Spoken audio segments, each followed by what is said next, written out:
Hi, I'm David Wilson, and for my personal ethnography for this semester, I interviewed Mark Bertel Jr. He's the CEO of Borderline Clothing and Supply. If you've never heard of it before, it's a clothing and supply company based right out of Mountain Home, Arkansas. If you want to check out their website, I highly encourage it. It's a great company at borderlineclothingandsupply.com. Check out some of their stuff and order it if you'd like. One of the things that I really loved and appreciated about Mark was his genuineness and his honesty. He opened up to me about the financial sides of the business and about things that he might have done differently if he could have started over.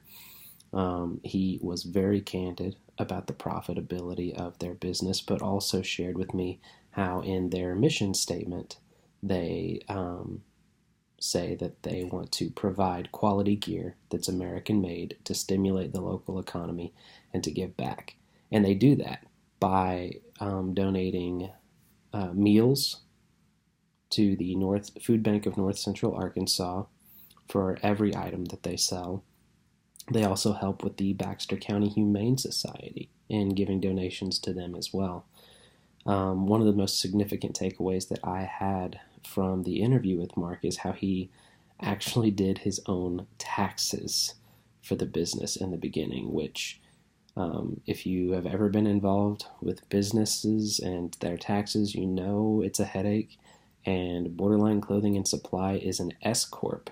So he had to learn a lot about doing taxes as an S Corp. Since then, as the business has grown, he now hires that out to a CPA, and he says that he wishes he would have done that sooner because it would have definitely been worth the money, especially if he messed anything up and he had to, get audited by the IRS or something.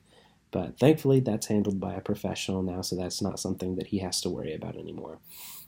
Another thing that I really appreciated and I found as a significant takeaway from him was how he manages his employees.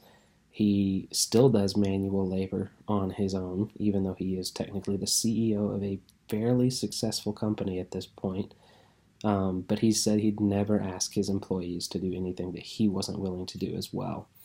He counts that as a very important part of running a business once you start hiring your own employees is being down there in the trenches with them and motivating them by giving them rewards for things that they do well.